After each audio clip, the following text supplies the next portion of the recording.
আসসালামু আলাইকুম, welcome to my channel Rani kitchen BD. খুব সুন্দর একটা রেসিপি নিয়ে আজকে চলে আসলাম। আমার আজকের রেসিপি গুঁড়া দুধ দিয়ে মজাদার একটা রসমালাই তৈরির রেসিপি। আমি আশা করছি রেসিপি ভালো লাগবে।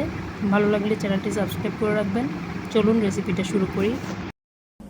এর জন্য এখানে আমি নিয়েছি একটা বোল এবং বোলে দিয়ে দিচ্ছি আমি 1 কাপ গুঁড়া দুধ। এরপর এখানে আমি দিয়ে দিচ্ছি বেকিং পাউডার দিচ্ছি 1 চা চামচ। ঘি দিয়ে দিচ্ছি। ঘিয়ের সাথে আমি সমস্ত শুকনো উপকরণ খুব ভালোভাবে অ্যাড করে নিচ্ছি।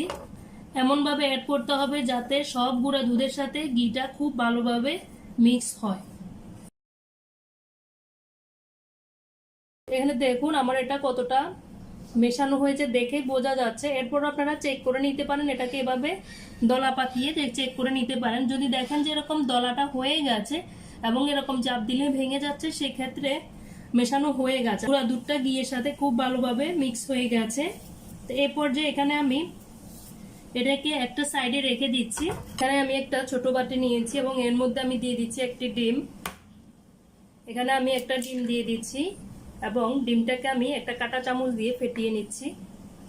একটা কাঁটা চামচ দিয়ে আমি ডিমটাকে ভালোভাবে ফেটিয়ে নিচ্ছি।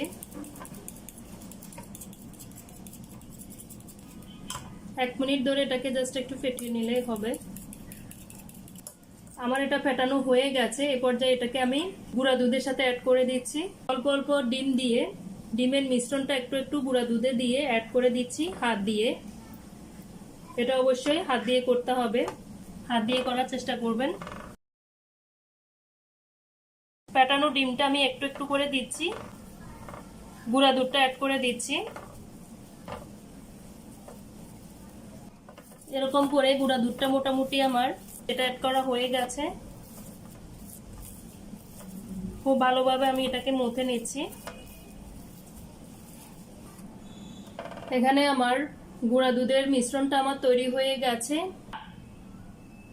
10 মিনিটের জন্য আমি এটা রেস্টে রাখছি, যাতে এখানে যে বেকিং পাউডার আমি দিয়েছি সেটা একটু অ্যাক্টিভ হয়, সেজন্য 10 মিনিট রেস্টে রাখছি যে কোনো একটা ঢাকনা দিয়ে ঢেকে। তো এখানে আমি 10 মিনিট পর ফিরে এলাম এবং হাতটা একটু পরিষ্কার করে এখানে আমি রসমালার শেপটা দিয়ে দিচ্ছি। এরকম করে আমি রসমালার শেপ দিয়ে দিচ্ছি। এভাবে আমি সবগুলো রসমালার শেপ দিয়ে দিচ্ছি।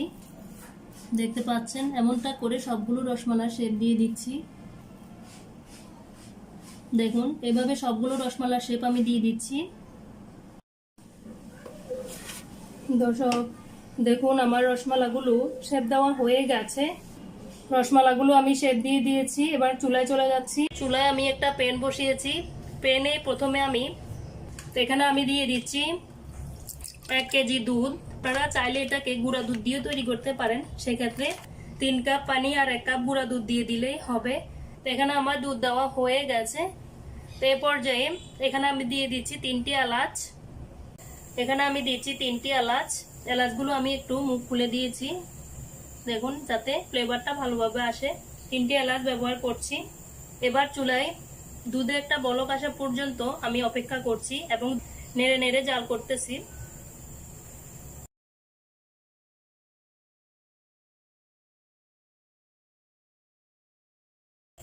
এই পর্যায়ে এখানে আমি দিয়ে দিচ্ছি 1 কাপ চিনি। তো আপনারা স্বাদ বুঝে দিতে পারেন, অনেকেই চিনিটা কম খেতে চান, সেক্ষেত্রে একটু কমিয়ে ব্যবহার করতে পারেন। যার যার পছন্দ মতো চিনিটা দিয়ে দিবেন। চিনিটা দিয়ে আমি এটাকে খুব ভালোভাবে নেড়ে নেড়ে অ্যাড করতেছি দুধের সাথে। এভাবে আমি দুধটাকে জাল করে নিচ্ছি। দুধে আমার 2-3টা বলক এসেছে। আপনারা একটা বলক আসলেও রসমালাগুলো দিয়ে দিতে পারেন। আমার 2-3টা বলক এসে গেছে। এই পর্যায়ে আমি রসমালাগুলো দিয়ে দিচ্ছি।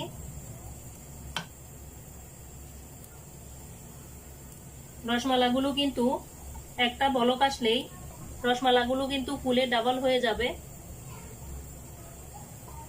আমি এটাকে হালকা একটু নেড়ে দিচ্ছি, বেশি কিন্তু নাড়াচাড়া দরকার নাই, সেক্ষেত্রে কিন্তু রসমালাগুলো ভেঙে যেতে পারে।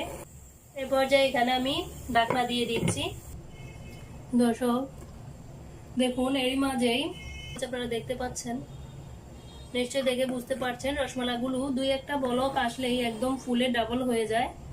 যেমনটা চান শেপটা তেমনটাই দিবেন। এই পর্যায়ে আমি দেখে নিচ্ছি যে আমার রসমালাইটা কতটা ঘনত্ব হয়েছে।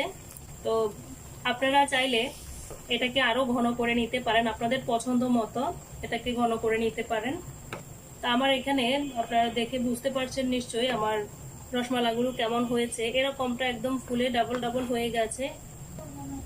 তো চেক করে এটাকে নামিয়ে নিতে হবে। তো এই পর্যায়ে আমি চুলাটা অফ করে দিচ্ছি, বলে আমি রসমালাইটা নিয়ে নিচ্ছি। এরকম ব্রাশ করে আপনারা রসমালাইটা তৈরি করে নিতে পারেন। যদিও আমি চুলায় দেখিয়েছি, এখানে আমি আরেকবার আপনাদেরকে চেক করে দেখাচ্ছি কেমন হয়েছে। এমনটা হলে রসমালাইটা পারফেক্ট হয়েছে বলে বুঝতে পারবেন। এখানে আমি একটা রসমালাই আপনাদেরকে কেটে শেয়ার করতেছি। দেখুন, এখানে আমি একটা রসমালাই নিয়েছি এবং এটা কেটে আপনাদেরকে দেখাচ্ছি কেমন হয়েছে। এর ভেতরটা কেমন হয়েছে আপনারা একটু দেখে নিন। এর ভেতরটা কেমন হয়েছে, কতটা ফাঁপা হয়েছে দেখুন। আমার রেসিপি ফলো করে আপনারা রসমালাইটা অবশ্যই বাসায় একবার হলেও ট্রাই করে দেখেন। আমার রেসিপি যদি ভালো লেগে থাকে অবশ্যই একটা লাইক দিন এবং বাসায় তৈরি করে দেখেন এবং কমেন্টে জানান কেমন হয়েছে। আমার সব রেসিপি যদি ভালো লেগে থাকে চ্যানেলটি অবশ্যই সাবস্ক্রাইব করুন, পাশে থাকা বেল আইকন বাজিয়ে দিন যাতে সবার আগে নোটিফিকেশন আপনাদের কাছে পৌঁছে যায়। আজকে তাহলে এ পর্যন্তই, আল্লাহ হাফেজ।